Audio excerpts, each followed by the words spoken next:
যারা বিবাহিত ব্যক্তি হওয়ার পরেও পরকীয়া করেছেন, বিবাহ করার পরেও পরকীয়ার পাপে লিপ্ত ছিলেন বা এখনো আছেন, জেনে হোক না জেনে হোক করেছেন, অথবা এটা জেনে করেছেন যেটা একটা খারাপ কাজ তারপরেও করেছেন, রাসূলুল্লাহ সাল্লাল্লাহু আলাইহি ওয়াসাল্লামের হাদিস এবং আল্লাহ পাকের কালাম অনুযায়ী তাদের শাস্তি হচ্ছে কোমর পর্যন্ত মাটিতে পুঁতে ফেলে পাথর নিক্ষেপ করে রজম করে হত্যা করা।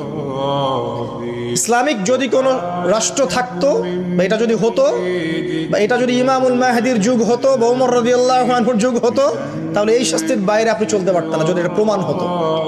এই শাস্তি যদি দুনিয়াতে কার্যকর নাও হয়, আপনি যদি তওবা না করে মারা যান, তাহলে কিয়ামতের মাঠে এই শাস্তি আপনি ভোগ করবেন। খুব মজা লাগছে পরকীয়া করতে।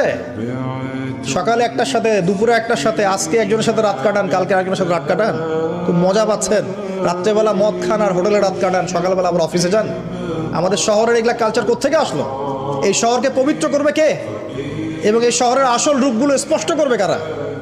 খুব মজা পাচ্ছেন এগুলোতে। সুবহানাল্লাহ। একটা বিষয় বুঝাই, ইসলামে কেসাস আছে। কেসাস, মনে করেন আমাকে কেউ হত্যা করেছে, আপনি তাকে হত্যা করতে পারবেন। মনে করেন আপনি কাউকে হত্যা করেছেন, ঠিক আমাদের লজের মতে কেউ যদি কাউকে হত্যা করে তাকে ফাঁসি দেওয়া হয় না, এরকমই কেউ যদি কাউকে হত্যা করে, ইসলামের বিধান কেসাস করা, মানে হাতের বদলে হাত, চোখের বদলে চোখ, কানের বদলে কান, নাকের বদলে নাক, জানের বদলে জান, যদি প্রমাণ হয়। কিন্তু এখানেও হত্যাকারীর বাঁচার সুযোগ আছে। কিরকম? মনে করেন আপনি আমার পরিবারের কাউকে হত্যা করেছেন, আল্লাহ না করুক।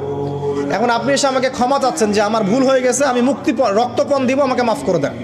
এখন আমাদের পরিবারকে আপনাকে বললো ঠিক আছে আপনাকে মাফ করে দিলাম, আপনার কেসাস করার দরকার নেই, আপনি রক্তপণ দিয়ে দেন, তাহলে আপনি বেঁচে থাকার সুযোগ পেলেন।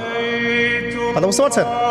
একটা হচ্ছে মুরতাদ। মনে করেন কেউ ইসলামের কিছু বিষয়কে অস্বীকার করেছে, তাকে জেলখানায় বন্দি করে রাখা হবে, সুযোগ দেওয়া হবে যে আপনি কি এগুলো জেনে শুনে বলেছেন নাকি এর উপর অটল থাকবেন না ফিরে আসবেন। সে যদি বলে না আমি তওবা করলাম, আমি এগুলো থেকে ফিরে আসলাম, ও বেঁচে থাকার অধিকার পেয়ে গেল। কিন্তু বিবাহিত ব্যক্তি যারা ব্যভিচার করেছে, বিবাহিত ছেলে বা মেয়ে ব্যভিচার করেছে, তওবা করে যদি ফিরেও আসে, রজমের শাস্তি থেকে বাঁচার কোনো সুযোগ নেই। বুঝতে পারছি না? একজন মহিলার কথা বলি তাহলে বুঝতে পারবেন।